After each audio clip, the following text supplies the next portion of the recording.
Hello, this video is for teachers to demonstrate project review and approval. So there are other videos that show other aspects of using the teacher account to review projects and that type of thing, but this is specifically for reviewing projects for approval or sending them back for further review.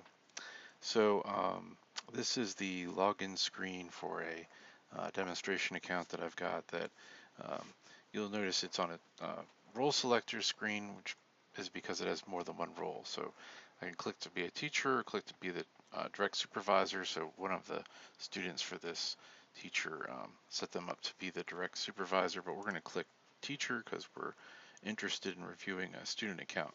So it takes us to the normal landing page for teachers. We're going to go to project dashboard, and once that loads, we're going to take a look. You'll notice that this project stands out from the others. It has a green button instead of the gray, and it has this little starburst pattern in the beginning and end of the title. You can disregard these titles for these demo projects are based on the forms that they use. It's just for testing purposes. So you could imagine this had a regular looking title. So the fact that it's green and the fact that it has these starbursts indicates to me that this is a project ready for review as opposed to the others that are not. So the process of sending a project to the teacher for review is something that the student does consciously. It doesn't happen automatically. When they complete everything they need to, they go to the teacher approval request and click a button. So they're saying they are ready for you to review the project. So I'm going to click that. This actually generates the forms for you to look at. So it's like as close to sort of the traditional review of paperwork as possible. That means it'll take a moment or two, particularly for projects with a lot of forms that have to generate. So you notice a few things. There's some instructions here at the top of the page. Um, I have some buttons to shrink or enlarge PDFs in case your screen size just doesn't really work well with the natural generating size of that PDF. But you usually won't need to use those tools. It's kind of a backup plan in case it loads oddly for you. So you'll notice at the top it lists off that it's missing approvals from you, right? So if it was missing other approvals, maybe before they were ready for review, maybe they didn't have their parent signature, or maybe they didn't have their qualified scientist signature, something like that, it would indicate that. That way you don't accidentally go and approve something that's not actually completed. You'll notice that some of the checkbox you expect to see are not checked. So for instance, this one here, I've reviewed the student's completed student checklist. That's a checkbox that would be placed after you provide approval. So I wouldn't obsess over certain things that aren't filled in because they are likely awaiting your approval. So for instance, like it has the teacher's name on it, but no signature and no data review. That's because it hasn't been approved yet. After every form, you'll see there is a feedback box, okay? And these are linked to the forms. This is going to allow for any feedback you give to the student about their project. It allows them to reference back to kind of what area of the project that you're referring to, what area of the paperwork. So here is the thing, feedback, you can save each section's feedback. It only is sent to the student if you decline to approve the project. So you've got two options at the end of this process. You're either going to approve the project, in which case it just advances it on to the next step. If there's whatever step the student has after that, or if the SRC or IRB approval is the next step, whatever that is, it's going to put your signature on there and move it on to the next step. The other option is to decline to approve, to send back to the student for revisions.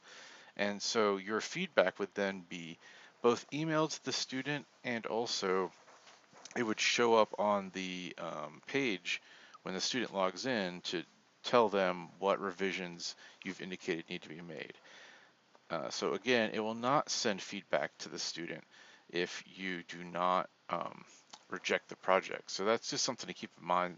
I point that out so you're not needlessly putting in comments the student won't see. So, this is again just showing each of the forms. Research plan is usually going to be one of the more involved forms that this generates based on what the student has entered. So maybe there's something about this that I don't like. I would, type in need better sources, work on more detailed procedure. Okay, and then I would save that, and that, along with any other comments that I save, will end up being forwarded onto the student. So you see the Form 1B, signed by the student, signed by the parent. They would actually not advance to you if it didn't have these signatures. It would block the student from advancing that, but it's still good to go ahead and check that. Um, and in, these have like a timestamp. This is just a sample, so it doesn't have an actual signature. Uh, there are also positions where forms may have been or could be updated or uploaded rather. So it looks like this project does not have that additional form here, but that's not needed for their project. And there's a general feedback box here. Okay, so I could give some generalized feedback. You'll notice that when I get to the end here, I do not have the ability to approve the project. I only have the ability to send it back for revision. And the reason for that is because I have put in feedback earlier in the project after the research plan, okay? So it will not allow me to approve while I have feedback in place, okay? If I change my mind and I want to approve the project and I don't need to send this feedback, I can just remove it and save it with the feedback removed, okay? However, let's say I wanted to send it back to the student. I would just click this button and it would send their project back to the stage at which they are working on their forms, their paperwork. It would show them the revisions that I asked for. They would fix that and then send it back to me again for review. So let's say this is now the second time that I've received this project's like back up for approval, and I go back and I look, and it will show me the old um, feedback that I'd given. So I remember, oh yeah, I told this student to do this. Like that will be a prompt for you. But let's say now they have fixed it. So I'm going to remove that feedback so that the box is empty entirely. And I click Save Feedback. And now when I go down to my buttons, I notice that I cannot send back for revision because I don't have any comments, but Approve Project is available. So it automatically keeps track of whether you have put in feedback so you don't accidentally do the wrong thing. I can, let's say I don't want to decide right now. I'm like, I need to talk to the student before I decide whether I need to send this back or not. You can close the screen without approving or rejecting. But I'm going to go ahead and click approve. And when I do that, it takes me back to my dashboard page. And it has approved that project, okay? So when I refresh the page, it will no longer be a green button. And you'll notice that now the step, if you recall, each of these buttons represents something else about the project, and this is what step the project is no longer on teacher approval, it's now on SRC or IRB approval. In the case of this project with the basic forms, it doesn't require that approval, okay? So why is that listed there then? And the reason is because the student has to click through. They don't need the approval. They click next and move on. Okay, they get an email from the LabRat software indicating that you've approved the project, and they should log in to check that status. Okay, so nice and easy. You could then proceed to do one project after another. It takes you back to this dashboard screen if you were in the time of the year when you had a lot of projects waiting for you for review.